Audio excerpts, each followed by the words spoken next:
Museveni kye kimuyambye nnyo okubeera nga ali bweyita that strong obwongo bwe bukola bulungi naye njagala buli nnako bagamba every day buli lwenzija wano ngamba gamba nti nze ng'omusajja yakolako care support ne care skills ne anatomy and physiology ezo zonna modules tuzikola bwe tuba twagala kugamba abantu abajjeno mumanyi mujjeno ne mutujerega mbu tuli eno tunazambwa tunaza bakadde tukola ki naye omuntu afaanagana nga Museveni singa ali eno Bulaaya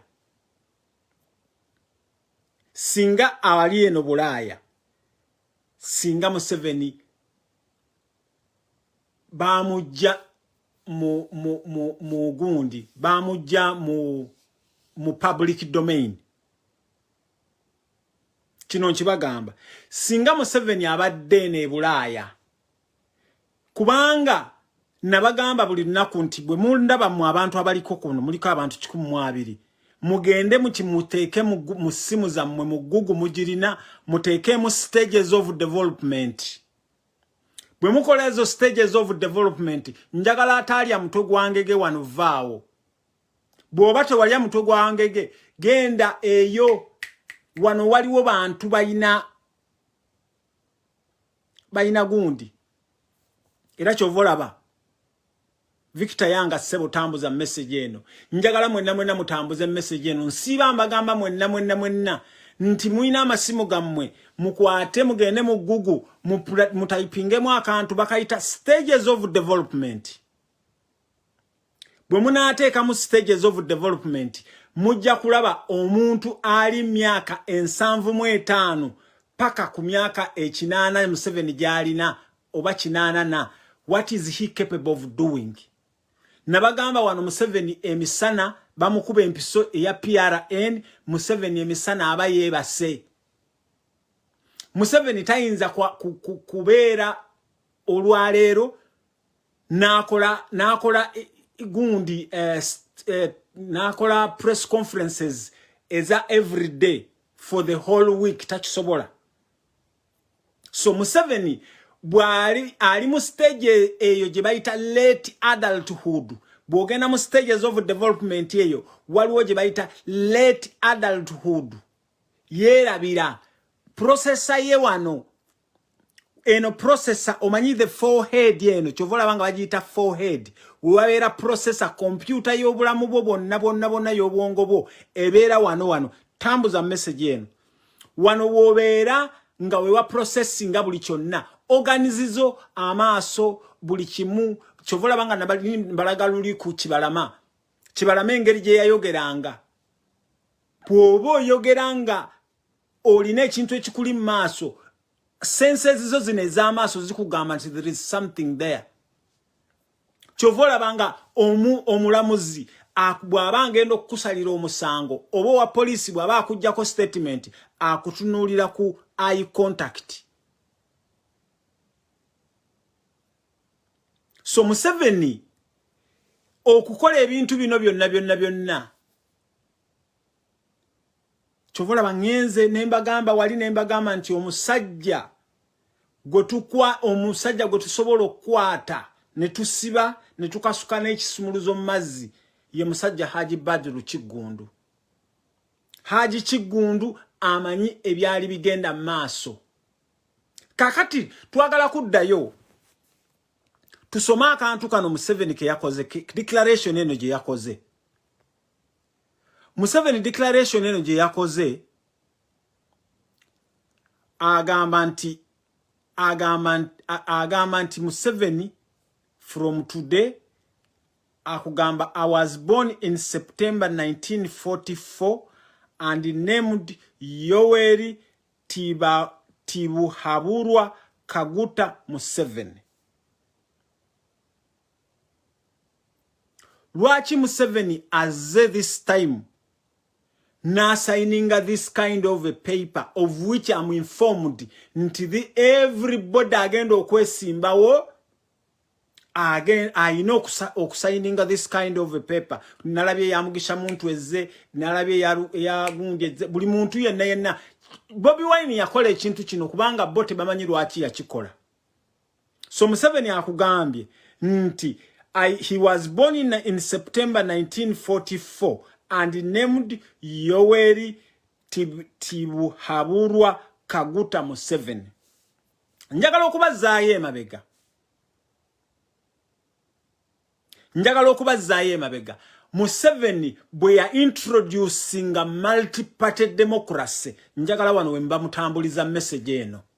Bwe yatondawo ebibiina by'obufuzi. By the way, abataaliwo baatugamba nti Museveni bwe yawamba Obote. Museveni yali takkiriza nti agenda kubeera Uganda for more than this time. Chovola banga ebintu ebyakolebwa e Kampala, atrocities ezakolebwa mu Buganda. Museveni ye yali akimanyi nti agenda kukolayo kubanga he did not have a strong army. He did not tiaina bantu obusajja bwe yabeeranga nabo obwo Buganda bwe busalimu salebwani bona bwali vubuka buyaye. Abantu bonna Museveni okumuyamba okubeera nga building a national army, building a better cabinet. Mugende mulabe cabinet ya Museveni gye yasooka nayo. Abantu bonna baali bakintabuli. Yateekamu abaye Northerner n'ateekamu Abaganda, yateekamu nnyo okusinga Abaganda. Era kyova olabanga abantu abasinga bonna abamanyi all Museveni's history, Museveni got rid of them. So, mbadde mbazaayo nga mbagamba nti mujjukire Museveni bwe yawamba abamu twali baana bato, nze nali mwana muto. Abamu abaali abakulu, abamu mwali temuliiwo. Museveni yakola ebintu ebikyamu ennyo. Amajege gajjanga mu Kampala awo ne garepinga abakazi ne gakuba buli kimu nga tebamanyi nti bagenda kubeerawo for such a long time. Ne tuddayo emabega, bwe tuddayo emabega wano wenjagala mukwate kalaamu n'olupapula. Museveni muddeyo mugugulinge oba mugende mu visiting my page mulabe. Museveni bwe yasooka okwesimbawo nga introducing okulonda yagamba nti ye Yoweri Kaguta Museveni. Kakati bwe tuddayo emabega empapula ze yawaayo mu Electoral Commission kubanga olina okubeera ng'omaze senior 6. Empapula ze yawaayo nga ziriko Yoweri Kaguta Museveni. Wano wenjagala mwenna mutegeerere. Yagamba by that time okusooka yawaayo amannya Yoweri Museveni. Kakati awateekwa okubanga academic papers yawaayo zaali zibearinga by the name of Yoweri Museveni. Kati awo naagira n'afuuka president n'agenda n'alayira. Mujjukire Museveni bwe yalayira. N'alayira jaji yamulayiza n'agamba I Yoweri Museveni. Teyagamba konti I Yoweri for the first time bwe yali alayira. Njagala wano wemba mutambuliza video eno. Bwe yali alayira yagamba nti I Yoweri Museveni. I swear nga bwe babiswearinga byonna. Museveni we still have that clip. We still have that clip on YouTube ne ku gundi tukyakalina ng'olayira n'amanyago nga bwogenda okufuga eggwanga Uganda obulungi ng'ogenda okufuga eggwanga ng'ogoberera constitution. So guide me Lord. Gwe mulundi ogwo gwasooka. Kakati we waayitawo sometimes awo wesimbawo ne basimanya bakawanga semoogerere simanya ne baani nojja no wawe waleetera erinnya lya mu Yoweri Kaguta Museveni n'oteekako erinnya lya Kaguta eryo. Awo we waleeta erinnya lya Kaguta kubanga wali okusooka empapula ze watwala n'oteekayo mu Electoral Commission nkakasa tezivunda. Wateekayo za Yoweri Museveni. Kati bwe wakomawo n'oteekako erinnya lya Yoweri Kaguta Museveni nga tosayininga all these documents. Tewasayininga these documents kubanga jjukira era muganda bannange wano ab'amateeka wenjagala mwenna musiberenga mugira mweba muwadanku nyingi muddeyo kino ekintu tulina okukiddirayo ddala we kyatandikira. Museveni we yasooka okwesimbawo yawaayo mannya ki? Kakati we yawaayo amannya ago, then academic papers ezo ze yawaayo, birth certificate eyo gye yawaayo, then akomyewo ku mulundi ogwokubiri ataddeko erinnya lya Kaguta, academic papers ezo ze yawaayo yasomera wa? Yoweri Museveni yasomera wa? Yoweri Museveni yazaalibwa wa? Yoweri Kaguta Museveni yasomera wa? Yoweri Kaguta Museveni yazaalibwa wa? Akati kyetwagala okumanya lwaki kubanga ono Museveni gwe tulina kati ono tibahaburwa ono gwe tulina yoli Museveni ne muddayo ne mulaba gundi ye mu Google ne mumugugulinga agamba nti yazaalibwa 1944. Ono Museveni gwayogera ono tibagundi tibuhaburwa yono Museveni ono ye Museveni ye Yoweri Museveni ye Yoweri Kaguta Museveni. Kati ate kubanga mwe mwina okumanya nti Museveni ola alongo gana amanya abadde nago. Museveni gana amanya abadde nago. Ate by the way mujjukire nti Museveni gana amanya abiri Yoweri ne Museveni simanyage. Kwa academic papers zalina ziriko Yoseri tubahawurwa Kargechezi. Erinnya lya Museveni teririiko. Okisegera.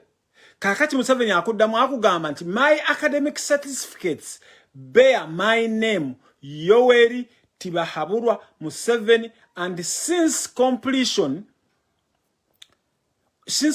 of my education the names Yoweri Museveni, Yoweri Tibahaburwa Museveni, Yoweri Kaguta Museveni, and Yoweri Tibahaburwa Kaguta Museveni. Banage muddeyo musome ekiwandiiko kino mukirabe. This demonstrates obusirimba bwa Museveni. Era ekintu kino okukijjayo Museveni kyagadde kimulage nti Museveni mulimba. This demonstrates more nti Museveni mulimba nnyo. Era Museveni wano weekubye je. Okisegera wano weekube je kubanga ffe ola alongo buli naku tukusaba empapulazo ngolowooza tetuzirina. Museveni njagala okugamba jukira bwe wakola mu state research, jukira bwe wakola mu ministry ya defense. Njagala wano Museveni waliwo abasajja ba Amini abali wano e Bungereza, abali e Nairobi, abali e South Africa, abali mu America, abadduka nga balina copy ya jukira you were a public servant in Obote Wanu. In Obote Wanu jukira you were a public servant. Era wali okola mu ministry ya defense. Era walina amanya go ge wali weita. So ID number ye ID yo je wakozesanga amanya baga tuwadda tugalina. Bwagenda egundi bwagenda bwadda yo je wali oddukidde egundi Dar es Salaam University jolimba nti je wasomera certificate yo jolina je wasoma mu economics ne political science eriko Yoseri Tibahaburwa Museveni. Gego goyagadde okujjayo ogakomyewo ogenze maaso n'ogamba nti I formally and absolutely renounce and abandon the names used.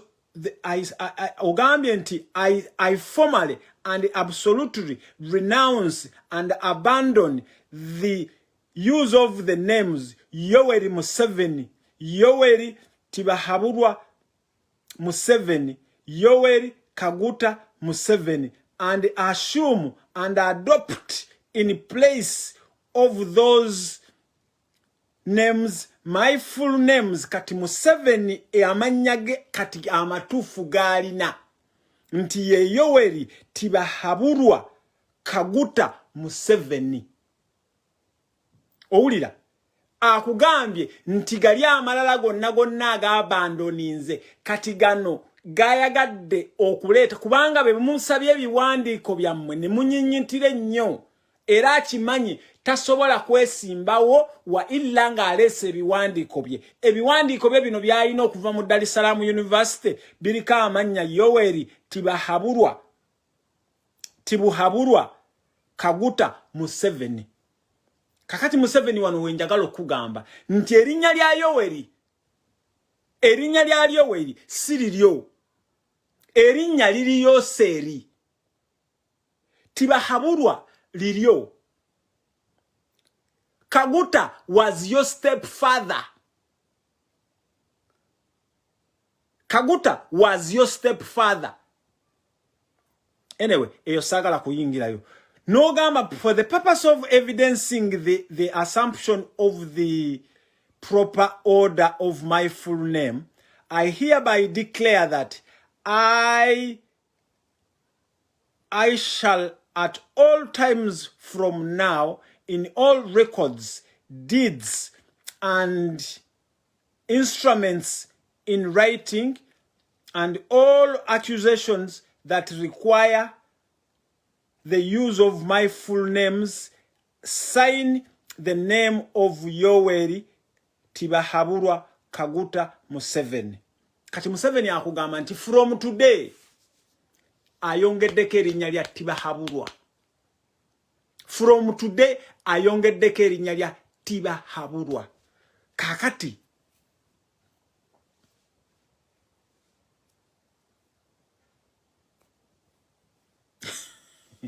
Owa Museveni ani akuwa ebintu nga bino. Abaganda bagamba nti obukadde magezi naye ate obukadde mujajja wange Bosco bukwonoonye bulala. Obukadde bukwonoonye bulala kubanga kati tusigazaayo wiiki namba okubeera ebintu bino. Museveni olina okumanya you are a public figure. Museveni olina okumanya you are a public figure. You have been ruling Uganda for how many years? Oyina ebintu bingi nnyo by'okoze nenjagala okubikugamba nti ebintu bye Uganda bye wakola byonna by'okoze omuntu abikoze tubimanyi.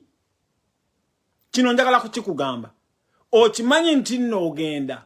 Okimanyi nti nno anytime oyinza okufa. Nenjagala okugamba fe singa bukeera ku makya Allah n'akutwala oba n'okeera ku makya no stepping aside fe omuntu gwe tumuvunaana tumanyi tetuvunaana maki kubanga wano nsiiba nkeera ku makya ne mbagamba ekintu kye mutamanyi ne mbagamba nti constitution ya Uganda erimu nti Abanyarwanda Bannayuganda. Ekintu kino nsiiba nkibagamba naye mwenna temukifaako nti Abanyarwanda Bannayuganda. Naye constitution ya Uganda teyatubuulira nti Banyarwanda ki. Abanyarwanda Abahutu, Abanyarwanda Abatwa, Abanyarwanda kwegamba mwenna mwakwata ensi yonna ne mugikwata ne mugiwuttula mu Uganda yattu. Kyova olabanga bonna b'obalaba bajja ne bakola byonna bye baagala. Okubeera Omunyarwanda tekikwetaagisa kubeera nti oba ova luddawa ne bw'oba wazaalibwa Tanzania ne bw'oba wazaalibwawa ojja n'okola buli kimu kyonna ky'oyagala e Uganda n'oddayo n'okola ki. Okisegeera. So Museveni njagala okugamba bino by'okoze fe we are not fe kye twagala kiri ekintu kimu. Twagala mpapula zo za buyigirize. Gwe ne bw'onayita Kayibanda, ne bw'oyita Kanyaruguru, ne bw'onaageyita gonna. Kubanga muganda wo Salimu Sale, waali awo e Uganda, alina ne ID. Ate Museveni okumanya weerabira nnyo. Jjukira bwe wagenda n'ofuna ID. Bwe wagenda n'ofuna ID. Gwe wasooka okukera ku makya n'ofuna ID. Bye bino ebyavaako ne mukwata muganda wammwe ne munnyola ensingo. Aronda Nyakayirima ebya ID bino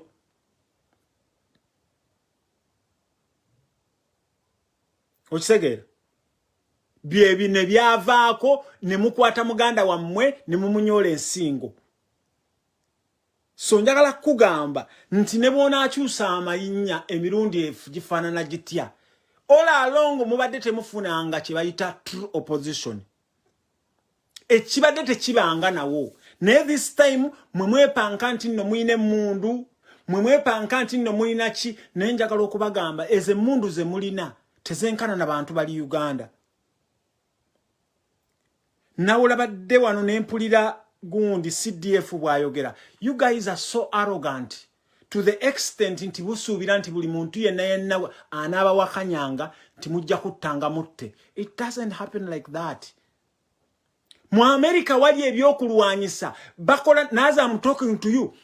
Bakola ebyokulwanyisa naye omuntu bajja buzina ye ne bamubuuza kiki kyolowooza kati oyo Bobi Wine singa mwalina amagezi mwandibadde mumuyita ne mumugamba kiki kyoyagala kubanga basajja mmwe mubbye eggwanga ate temukutte nti no sente muzizimbye mukutte ebintu byammwe mubizimbye mubiresaawo n'ekigenda kubuluma nnyo era kino nsiba nti bagamba nga mukulaba gundi factory za Salimu Salezo ze yateeka Luweero ng'abantu bazikumyeko omuliro. Kigenda kubeera so worse. Kigenda kuluma nnyo kubanga abantu bayinza okukera ku makya ne babikola ki. Muveeyo mujje mwogere n'abaana bano kubanga there is nothing you have formed. Mukutte mitu abaana mubadde MP mubadde mu registering center mmeka kati mwakitutte 3 milioni 3 ate milioni eze 3 obwa MP muzitwala account ya revenue kwa muzikwata ne muzikola ki. Zino endala zonna ziri muzisasula ku gundi ebyo byonna byonna mubba bubbi ne because Katonda yabateekamu nti you can never get satisfied. Amazima ga Katonda mugulu you are not going to get satisfied. Okitegeera bulabe wano buli nsi yonna wano Malawi yakafuna gundi mwalaba abasirikale baavaayo ne bakola ki ne bajja ate n'abasirikale be Malawi bakwata abakasirikale abakazi ne babambaza obupati ne bajja ne badigida abasirikale be mugamba abo bonna muganda wange Sale akandwa naho aba basajja bolina baba special forces abakuliriko abakukuuma bakulimba bulimbi. Amini wano yayina abajasi Gaddafi wano yayina abajasi naye Gaddafi bamutanga ensulu ng'ensonzi.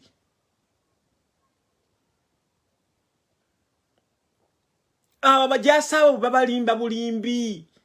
Sometimes ukera kumacha Sale ne bakugamba nti chini sira chini niwe munakwata ne mukwata abantu ne mubagwa emundu ne mugula abantu ne bajja ne batutiisa amazima ga Katonda ne bottako jjo mugezi. You are not going to win kubanga namwe mujjukire Muhozi yataddeko ekifaananyi nga kaana kato kali Tanzania kali ka refugee ne you came from being a refugee mujjukire. You guys mwali ba refugee nga temuyina kye mulina ne kati mwe mubonyabonya abantu nammwe mu Katonda agenda kera ku macha shwi kubanga nze mbalaba Museveni kugundi jali he has a big head. Museveni n'avaayo na signinga zino za affidavit. Museveni n'avaayo n'ababuulira amanya g'amatuufu. Museveni kubanga yali amanyi ekintu kye yali akisettlinze ng'akimanyi enataddeyo Besigye enataddeyo Mugisha muntu wali bwakasukira bwati Besigye omupiira nga Besigye ye akola ki ye ayawula ng'ateeba naye this time mwatusanga nga tukola ki nga tuli bagezi nnyo.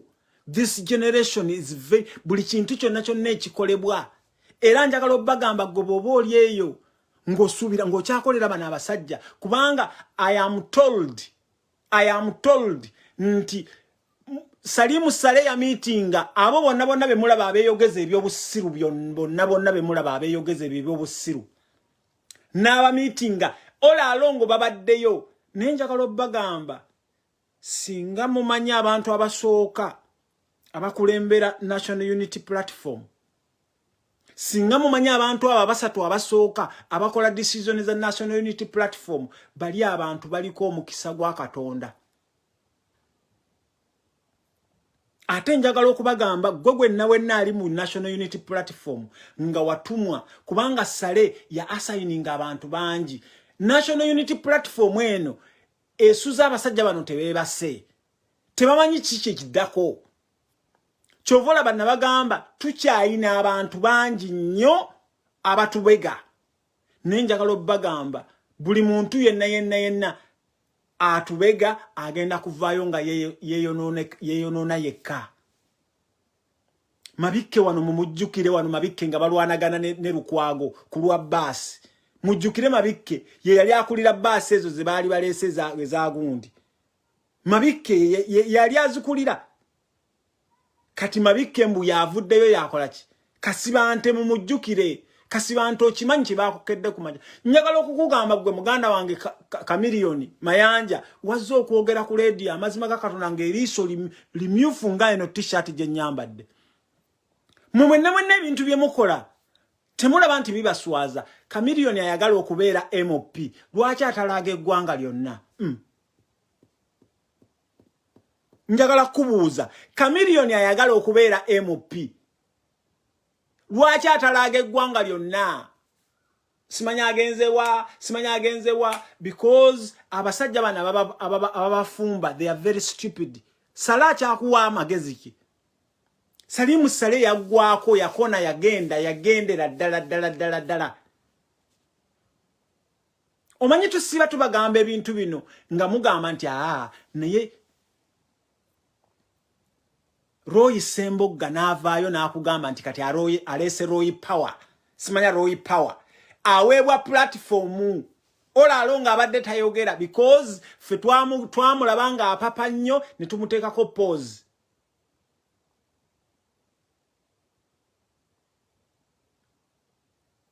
Mbabuuzizza mmwe bannayuganda Kamiliyoni ayagala kubeera mmeeya. Lwaki atalaga Uganda yonna? Lwaki agenda buli everywhere? Nabira mumulaba atambula Uganda yonna. Naye njagala okubagamba mwenna abali mu National Unity Platform mwenna gye mu reportinga yonna. Gye mu reportinga yonna. Ne bw'obanga oli ki ng'oli bakuwadde kaadi ng'ogenda kubeera MP buli gyo reportinga yonna. Kubanga bali abantu be mu reportinga. Njagala obagamba abantu 65% abantu abakolera mu 7 bonna bamukoowa. Kino njagala kukibagamba 65% abantu abakolera mu 7 bamukoowa because mu 7 takola ki? He is not trustworthy. Kati mweroyi bwe bakuwa assignment oba oliawo nga bwe bakuwa assignment kubanga bana abasajja mujjukire waliwo abasajja abadde mu NRM for such a long time mwe baroyi abagenzeyo kati babawa ssente mpitirivu. Babawa ssente mpitirivu bana abasajja nga bawulira obusungu nga batukubira essimu nti mundi abadde wano Roy bwe wali Nakaseke bwe wali ewa Salimu Sale batugamba Kasibante bwe wagenda okumitinga Salimu Sale batugamba kigurupu kyammwe ekyo kyonna nga bwe mwagenda ne tasiki zonna nga bwe baziba wazonna. Kino njagala okukibaddamu mwenna abantu bwenna ne bemulaba abantu abajja ba poliisi abakibona bonna bakoowa mu 7 because bagundi bano basajja bagundi ekyabajja ku Museveni because Museveni does not stick to his words. Museveni bamugambye wano ne bamugamba nti don't go and change your names. Abasajja batugambye nti Museveni bamuganye okukola ekintu ekyo kigenda kumuswaza. Museveni ye n'agenda n'akola ekintu kino because akimanyi nti ayina ba lawyers, akimanyi nti ayina baki, akimanyi mu government gazette kigenda kuyingirayo as quickly as possible kubanga the right procedure ye procedure nga Sejjusa gye yakola ki gye yagoberera. Kubanga Museveni you have to know you are a public figure. Omanya bintu bino temwabikuliramu temubimanyi. A public figure behaving atya. Museveni from an underwear joyambadde fe tujugugulira kati toyinza kufubutuka from nowhere ngobadde ne baganda bo obadde ne bakwano bo mubaddeyo mutamidde mumujje mukyusa amanya abasajja bakuganye. You cannot do this thing. guma ne gundi yo Museveni si gwososo okulimba obadde otulimba wano nti oli munyankole abanyankole twagira ng'olimbiddewo for such a long time nenjagala okugamba nti ennaku z'omulimba zibeera mmeka zibeera ana ennaku z'omulimba zibeera ana ogenda okulaba kati bakukutte kati oyo noonye buli kimu kyonna what legacy are you going to kati mutabani w'omuhozi ng'avaayo ng'akola ki a president that has ruled the country for 30 how many years nga toyitanga na kyamukaaga nga toyitanga na senior 6 nga toyitanga na senior 6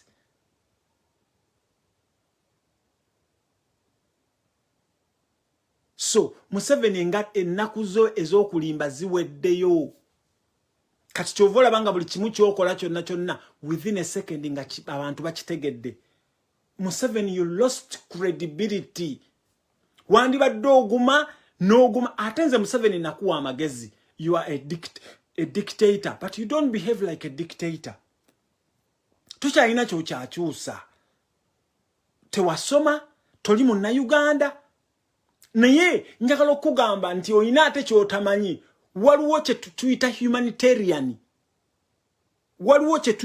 humanitarian abantu abasinga eno e Bulaaya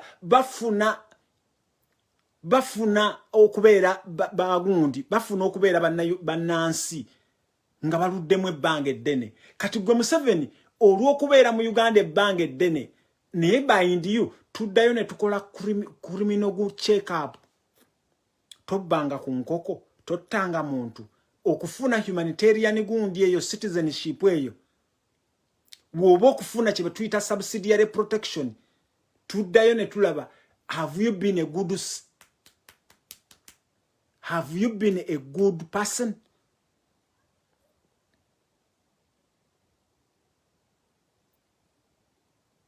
so Museveni fe kye twagala ebyo byonna ojja kwekyusa weeyita amannya aba agafaanana gatya weeyite bitya weeyite biki fe what we want is your academic papers even if they bear akandwanaho akarugochoro akarumasiri simanya nani the only thing we want is we want your academic papers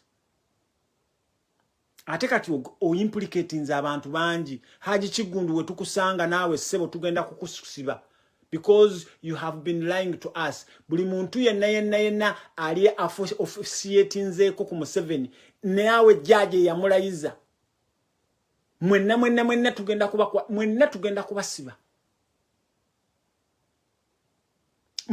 mwenna tugenda kubasiba ate njagala obagamba Mwami Byanyima yali mukwano gwoyo musajja oyo Amos Kaguta naye refugee musajja watu yadduka okuva e Rwanda. E Rwanda bana abasajja okukyaki kyabaddusa e Rwanda because abasajja bano baali beeyisa bubi. Abahutu ne bakola uprising ne babagoba. Bwe babagoba ne bajja basinga okukubeera nga basigala somewhere. Kyovola banga Abanyarwanda tebagenda nnyo as far as era bw'obalaba okugenda simanye eyo mba mafaabi ewammwe eyo kyovola gwe mafaabi ojja wano ne weesiriwaza gwe tobeerangako n'Abanyarwanda bano baakomanga mu gundi awo Masaka simanya gundi wa kusegeera so musajja Mwami Byanyima yatubuulira bulungi nnyo ebyafaayo bya Museveni era nze njagala obbakakasa naawe Besigye ogenda kukwatibwa Besigye oba baakulimba one of you tugenda kukwata kubanga gwe mukyala wa Besigye taatawo amanyi bulungi Museveni. Mwami Kaguta ye yawasa the late gundi the late mother of Museveni. Mumanyi bulungi nnyo all those things how they came. We want a simple thing. bannange bino ebintu gye munaakomya biprolonginga ate gye bigenda okukoma okukola ki abo abagundi bammwe abo bemulaba abo bebagenda okubasiba abalamuzi bammwe abo. I am told nti guno omusango gwa Kibalama gwo temukyasobola kugukola ki. Ate njagala obbagamba ekintu ekituufu Katonda akiprotectinga. Temulowooza nti Jesus yali w'amaanyi nnyo. Temulowooza nti Nabbi sallallahu alaihi wasallam yali w'amaanyi nnyo. Ne Nabbi sallallahu alaihi wasallam yalwananga n'Abakuraishi. Yagenda e Makka. Abayisirayiri abo baali b'amaanyi nnyo.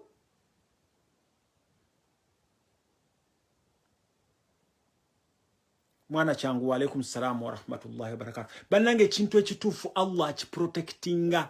So Bobi Wine ono njagala obbagamba temulaba nti he is having an edge over these people because ali ku kituufu. Mwe Besigye temubadde ku kituufu.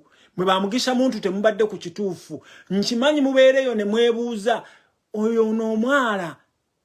Bobi Wine doesn't have anything. Ewakawe mwamutega kamera. Mumuteze bambega bonna bimumuteze bambega bonna mwamutega wano ka ashibaga katonga wano mukasasula naye amazima ga Katonda mu ggulu bwe twamutegeza bwe katuweka pa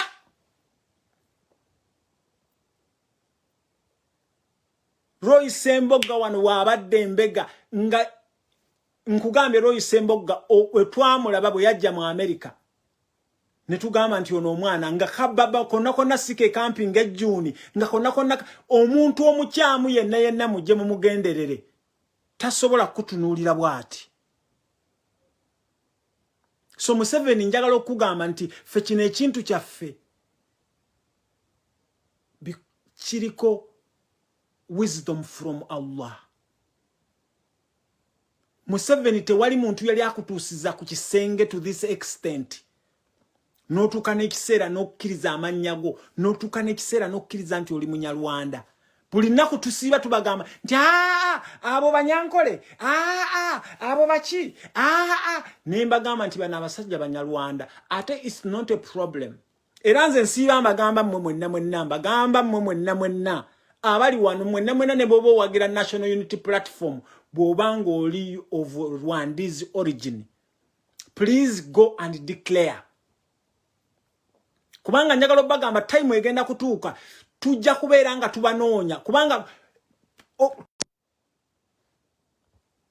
if you know nti you are of Rwandese origin,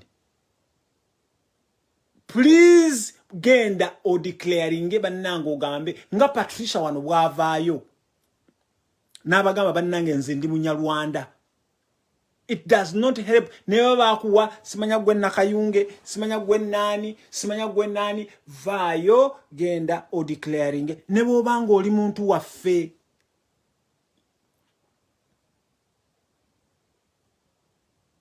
Kuchitegera nebo ba ngoli muntu waffe. So please go and clean yourself. Kubanga time is going to come tuchizule nti ono gundi yalimba. Because tata wo baba yakikola, you will be given amnesty with that. Naye it's your right time okumanya who are you dealing with. Abantu bwe tunaamanya abantu bwe tudiringa nabo, that's how it's going to be good when we are dealing with them. Mulabye abasajja ba muntu nabo, muntu naye alina erinnya lye simanya naye agenze n'aja justifying. Ni muntu tukumanyi muntu, we know you, your father was a former UPC something, we know you very well. Ni muntu nawe inotubulira aye Munyarwanda aye Mukiga. If you find out that you are not a Munyarwanda Mukiga, go and declare. Kino nsiba nkibagamba every time. I'm not trying to be tribalistic.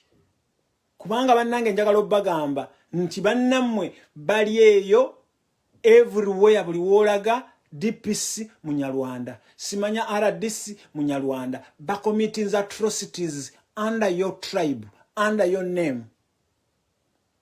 So time it's going to come, but tunaba tubanoonya bantu mmwe. So please go and declare. It doesn't cost you a cent okudeclaring anogamba banno nobagamba nti newankubadde nze bampita nantume kubanga mubeera Banyarwanda in private. Mubeera Banyarwanda in private, but in public nga mwefuula eggwanga eddala.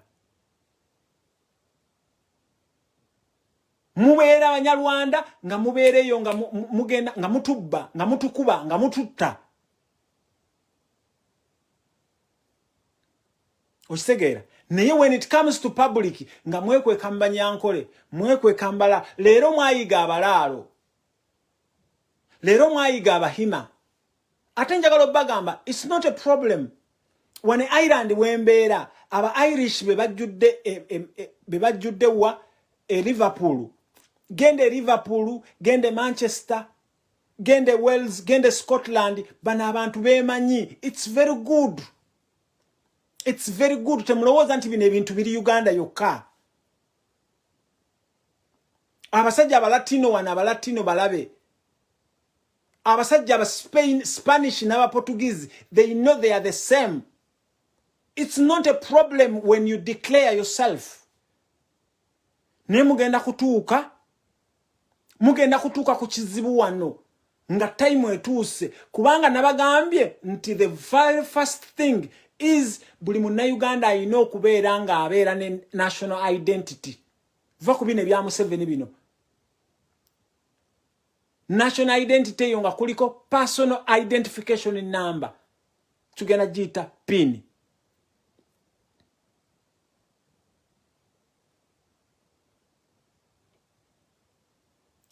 Please don't hate to be a Rwandese.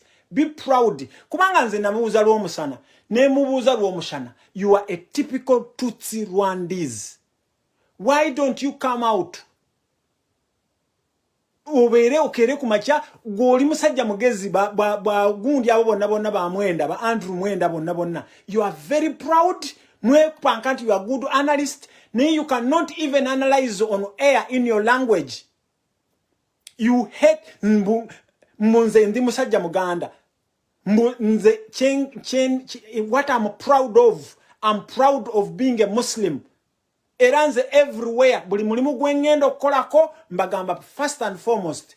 Do you have time for me to pray?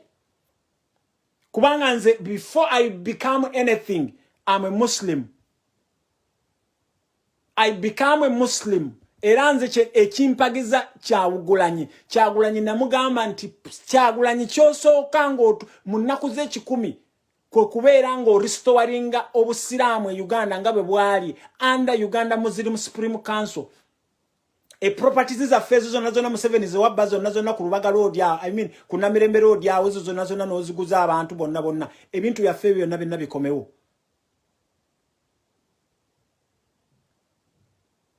So please guys, bwoba owagira National Unity Platform oyagala enkyukakyuka nga tomanyi wajova nga owuliramu olwo muravugiki ntacyo urashaka ki urakiki urabesha simanyoko. Go and find out yourself. Kubanga mwajje Uganda bali babanoonya okubatta.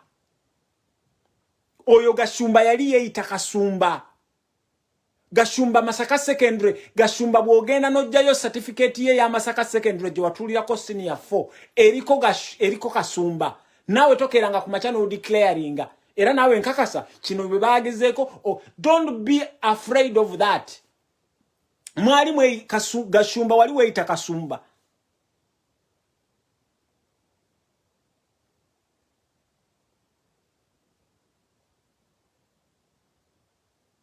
Okitegeera?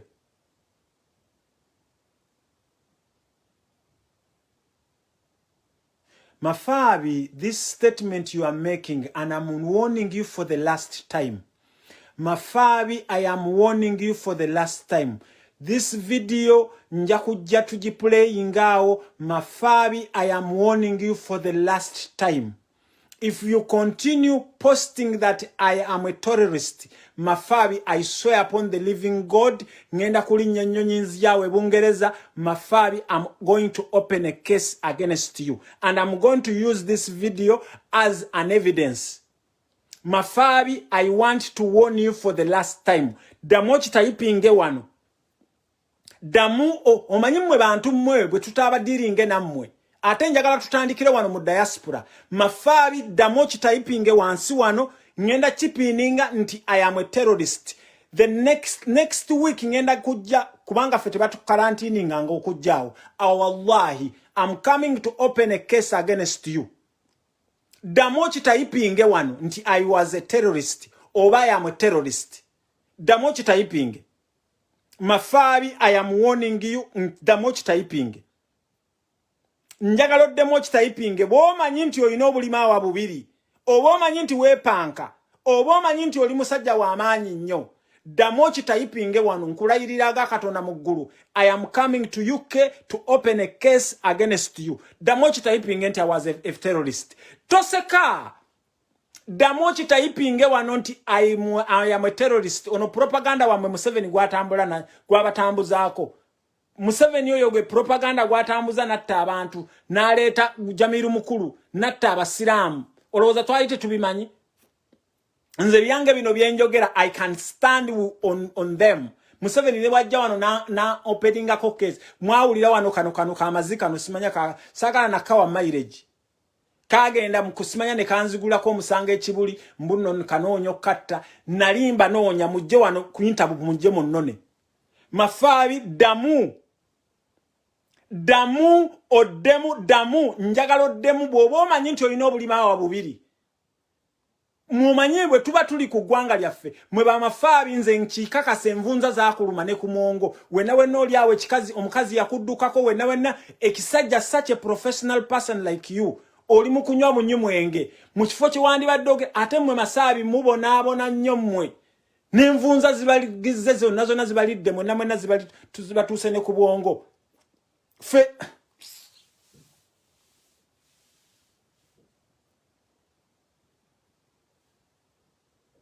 damu owandike owande ogambe nti nali terrorist amazima ga Katonda mu ggulu next week ennyonyi ngenda giri eddakiika ana mwezi wosula manyiwo gosuubira nti omanyi buno obulamu bw'ensi buno kati tubuggyemu okuzannya.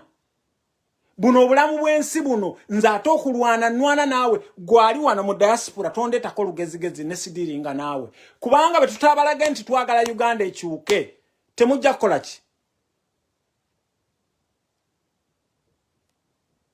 Okitegeera n'olabanga ono muhereza Patrick uragatsindwa ni maana mbu lwaki toddayo eka uragatsindwa ni maana.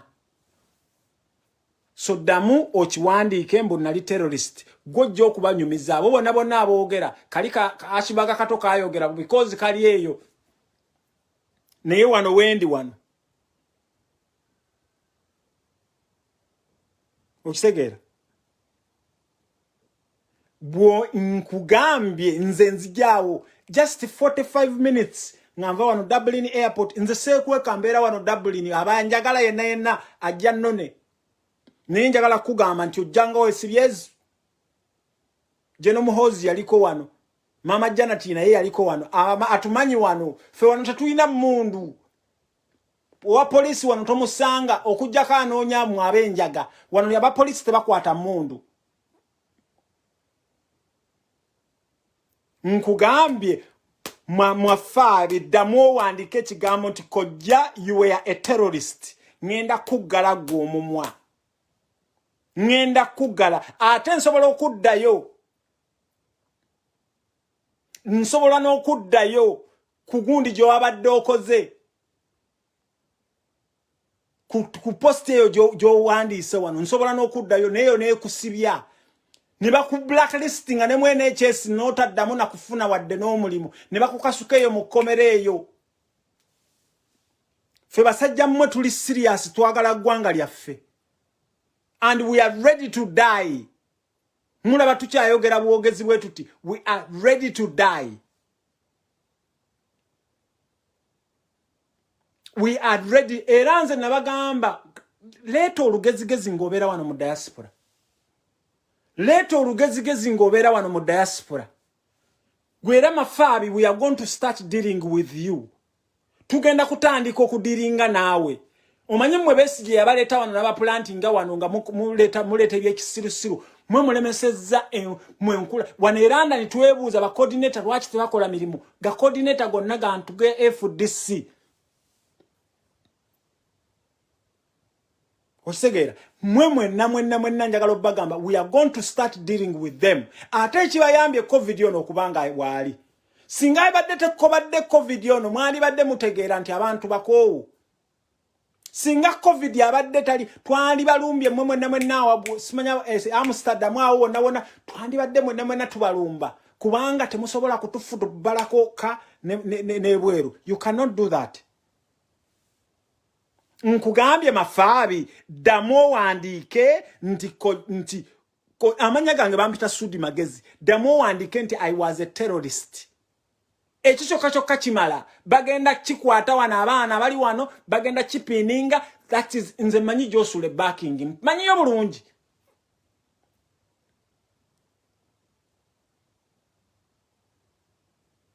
okisegera ate mu kivuma kisajja kyattu kiyinza okubanga omwenge gwe gukiri obubi omanyi bambi bibeera eno omanye no mu diaspora bibeera eno emyenge giri cheap biveeye Uganda nga binywa amalwa bwe bituuka eno emyenge giri pound meka kala ate oyo musajja oyo gwe mulaba Mafaabi is a professional health care worker is a very professional person bebantu naye wallahi bwolaba ewaabe baki nkugambye va kuffe ewaabwe n'ennyumba ya ekyali ya ssubi gego ganandala Mafaabi ago ennyumba wallahi Rebecca Kadaga ebyo byotunuulira byonna bena Museveni yasiriwaza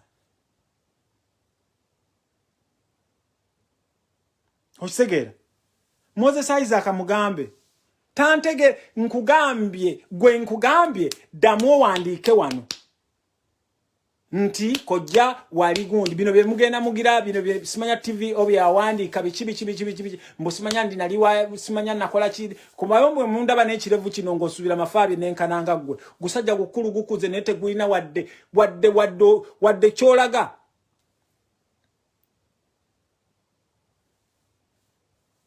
so nkugambye ddamu kiwandike wano kakati bannange nga tugenda ku gundi yaffe mumanye abantu kye twagala bannange njagala obbagamba mwenna baagala enkyukakyuka ate especially mu abo mu diaspora mwe muwaniridde enkyukakyuka eno bw'oba olina kyoyagala okubaako kyokola ki waliwo abantu abajja mu inbox zaffe nga temwagala mannya gammwe gakole ki ffe twewaayo ne tugamba ffe twesacrificinga jangu mu inbox anybody gende wa Fred gende wa Norman gende wa Patricia gende wa Faziru gende wa everybody osegera we need a lot of things twetaaga ebintu bingi nnyo naye njagala obbagamba nga Bobby bwe yabagamba nti ffe mission yaffe gwa tuli ntebe mu ntebe tukimanyi Museveni agenda kukola all this ebyekisirusiru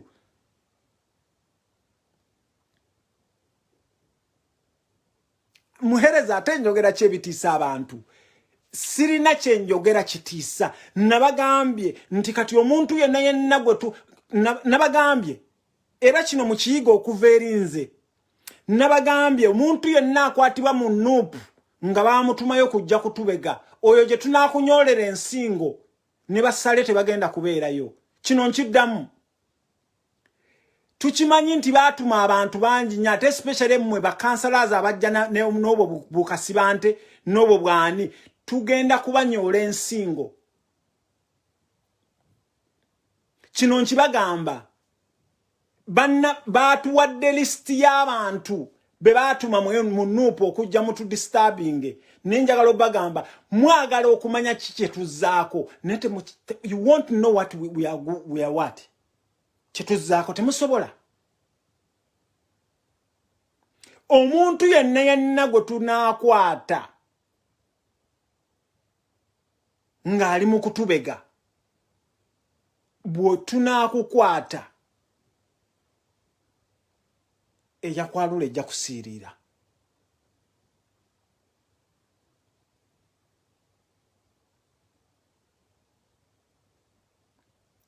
okitegeera muganda wange tolina muganda wange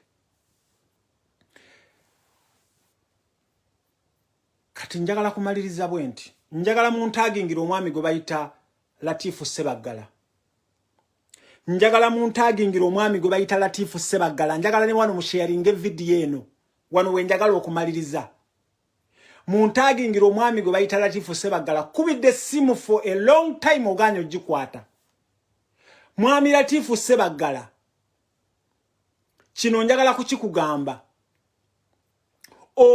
obadde oli involved mu kutta abasiraamu e Kampala for such a long time ate kino sikirumamu mwami Latifu Ssebaggala obadde okolera Museveni emirimu gye egy'okutta abasiraamu ng'ate waliwo ne Munnayuganda omu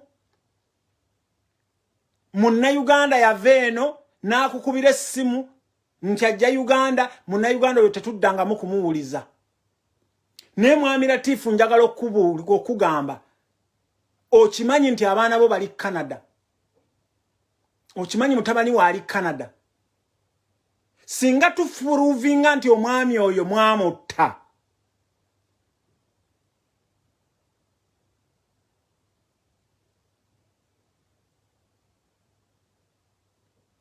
nkiddamu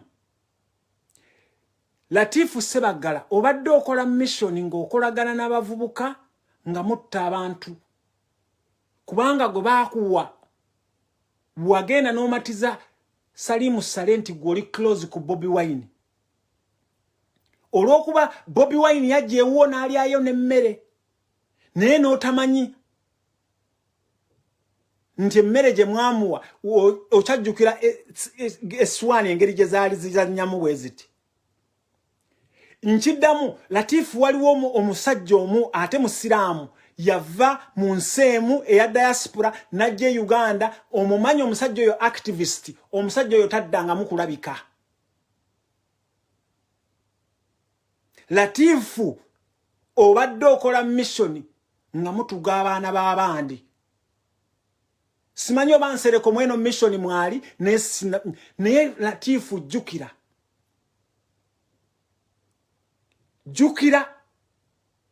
bwagenda no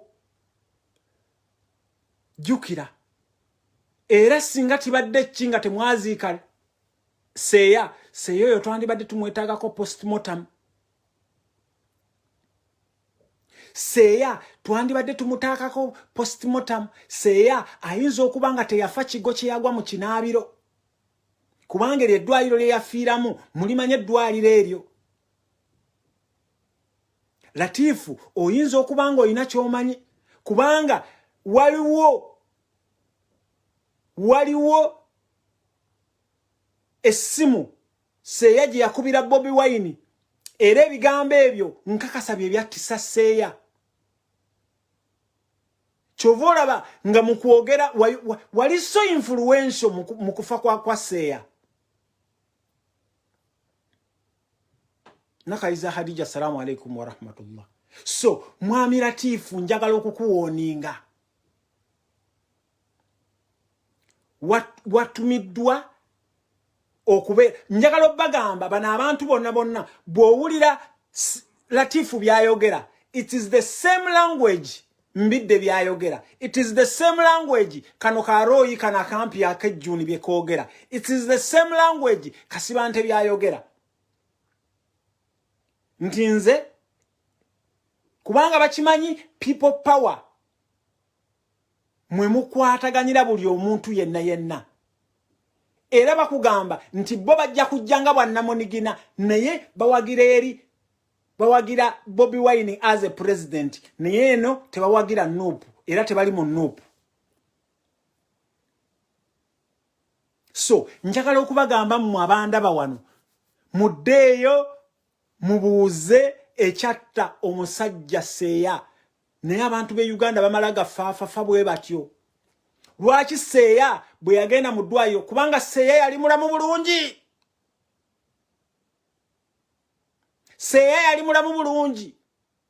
naye bwe yamala okugamba Bobi kubanga seya yamanya mission gye baakuwa mu National Unity Platform baagikuwa mission gye baakuwa era nkakasa go bagamba nti jukira essimu gye wakuba n'ogamba I have bujukira bwe wayogera nti mission ye eyise omusajja ayiye mission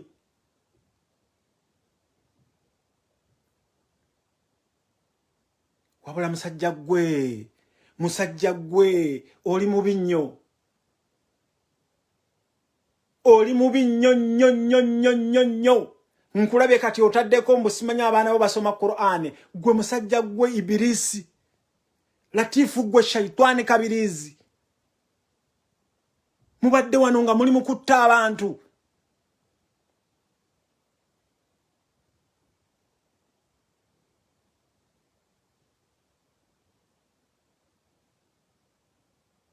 muli badde wano nga muli mukutta abantu kubanga njagala bagamba abasiraamu engeri gye babadde bafaamu abasiraamu engeri gye babadde bafaamu nga information eva mu basiraamu munda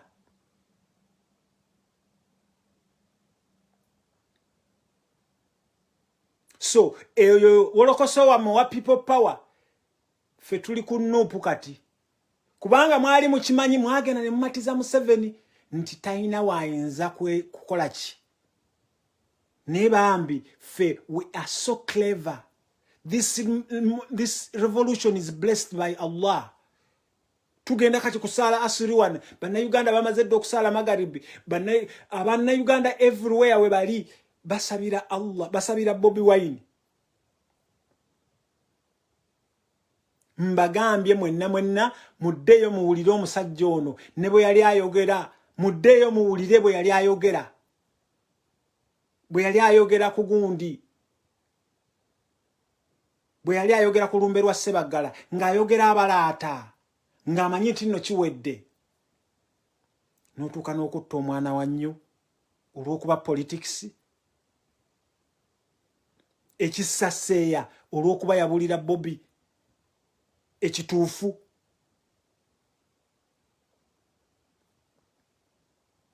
muli bantu bakyamu nnyo nenjagala bagamba ne bwanaabeerani ne bwanaabeerani buli kintu kye mukola kyonna abalokole basaba abasiraamu basaba abalogo baloga buli kimu kyonna ne bwe munaakola mutya ate Latifu njagala okugamba tukumanyi bulungi nnyo naye njagala okubagamba mmwe mwenna abakyali mu National Unity Platform mazima ga Katonda mu ggulu njagala okubawooninga buli muntu yenna gwe yaweebwa tasiki yenna tugimanyi bulungi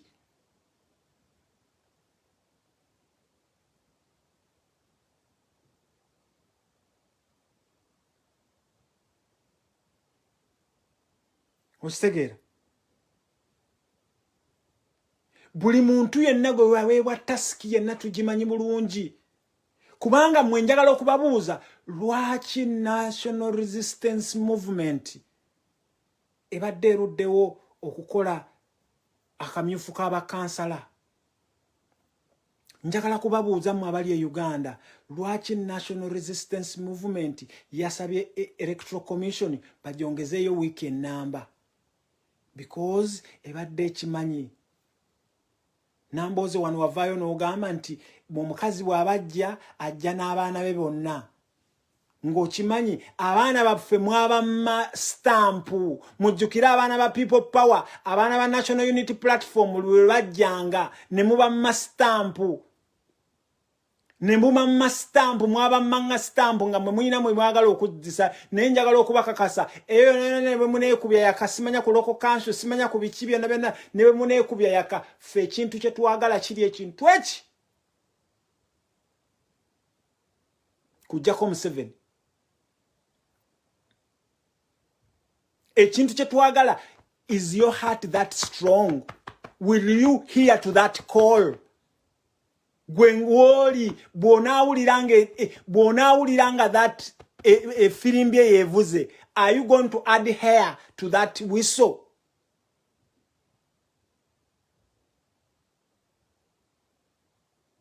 are you going to add hair to that whistle kubanga mukimanyi omusajja agenda kujja akole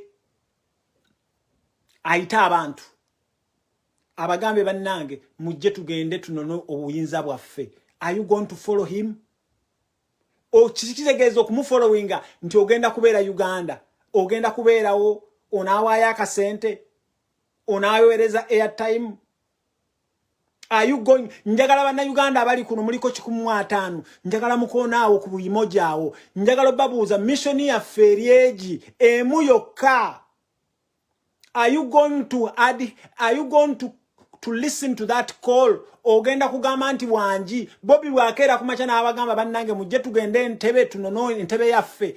Are you going to adhere? Are you going to listen to that call? Checho chenjagala gwandaba wano nagenda okulaba video yange eno. Gamba mama wo, gamba tata wo, gamba muganda wo nti wait for that call. Kubanga ono kapere waabwe we naye nagwe balimu simanya loko kanso simanya biki ebibe nabe kubiyaka fe tulinze that call. Tulinze that call. Ate njagala obbawa amawulire amatuufu. Mbagambye abasinga obutaagala Museveni bali mu cabinet ye. Abasinga obutaagala Museveni bali mu poliisi, bali mu magye. Gwe naali eno oyinza okubanga niye omusajja tayagala Museveni atayine mundu. So gwadde eno n'osuubira nti nno byenjogera bya kisiru, that's your business. Maliriza nga nkuwooninga Latifu mission zo zonna ze baakuwa tuzimanyi bulungi. Naye Latifu tugenda kusooka ku investigating ku kyaseeya, tugenda kukimaliriza, tugenda kwanika all the calls you made. Zonna tuzirina. Latifu oli musajja mubi nnyo. Omwo mwosiriikirira omwo. Oli musajja mubi nnyo Latifu nnyo. Singa mbadde na mukazi woyo wallahi nandi kudduseeko. Oli musajja mubi nnyo. Stop. Oli awo gamba Aida gundi amioyo Nabira anti mubi. Wachiri ye Nabira tumumanya. We know we are dealing with Nabira. Tumumanyi. Mujja wano ne mulowooza nti tumanyi Nabira what she's capable of doing. Tumanyi Nabira what she's capable of doing. Neba Uganda azungu bakugamba the devil you know is good to deal with. Gwe Latifu tubadde tukumanyi nti you are that bad. Tubadde tumanyi nti Latifu oli mubi bunnyo bwoti. Era owulira bubi nnyo. Owulira buli nnyo okubira haji okubira bawa Nabira amasimu continuously omukookera ne byataakoze.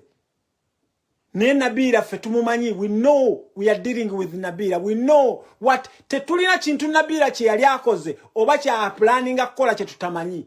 Tolowooza nti okera kumacha Nabira ne bamuwa kadi ya nopu. Olowooza Nabira background zete tuzimanyi. Nabira tukimanyi nti yatambulirako ne president mu presidential jet. Tolowooza nti tubimanyi. Nabira tukimanyi nti yatambulako ne Museveni mu presidential jet. Nabira tukimanyi nti atambula ne amanyi yagala nkugambe ki. Tukimanyi bulungi nnyo. Kati gosuubira mbusimanya Nabira, mbusimanya Kawalya wa NRM, we don't give a damn. Naye Latifu oli musajja mubi nnyo, kasajja gwe wallahi singa ne Allah kubisala ddugwe. Kasajja gwe oli kabi nnyo. Oli kabi nnyo wallahi kasajja gwe ogwana ne Allah akube ne raddu.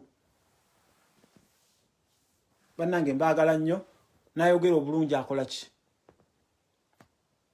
Ava mu ddiiro. Bannange mukimanye ebintu bikyajja. Bannange njagala obbagamba tuyingira October go tuyingira agenda kubeera wa kazigizigi. November agenda kubeera wa kazigizigi. Abantu bangi nnyo be batuplantinga mu National Unity Platform. Be mugenda okuwulira nga beeyogeza ebirimi. Ne bannanga amaaso gonna mugateeke ku Bobi Wine. Kubanga ye Bobi Wine tagenda kutuvaamu.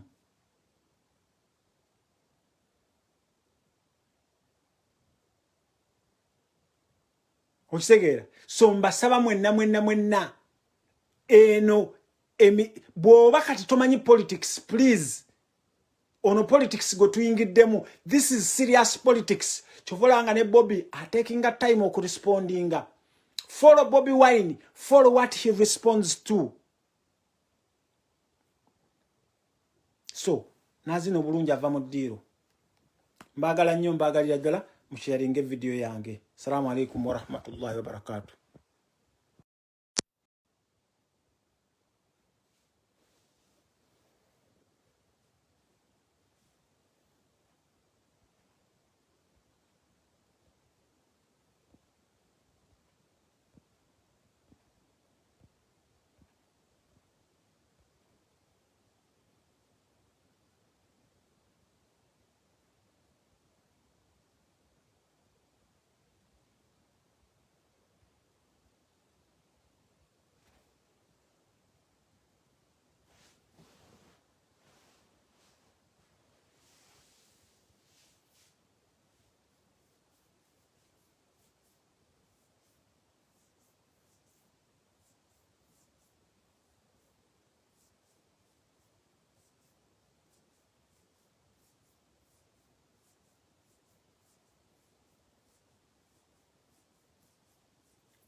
Kale, essaawa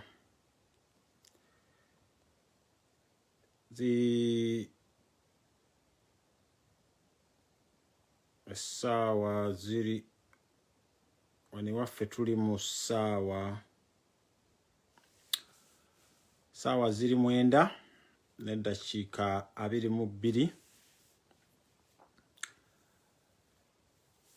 Nadia buli atuuka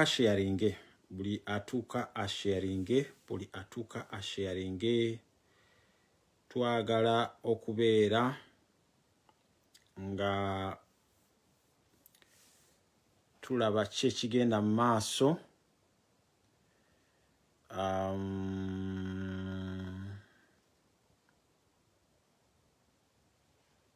Yes, twagala kulaba ki ekigenda mu maaso.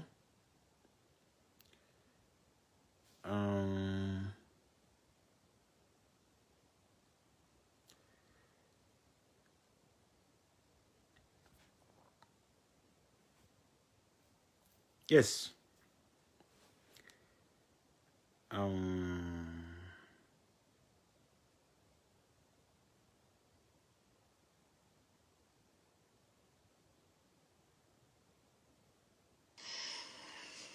Tuli benyamivu. Tinga tuli ebirowoozo byaffe n'obulamu bwaffe bwonna tubutunuuliza struggle. Twagala liberation kulwa abantu abafaanana bano. Bavubuka abatalina mirimu. Bano bo bannaffe bakola bibanyumira. Bw'otamubuuza olutobeera FDC.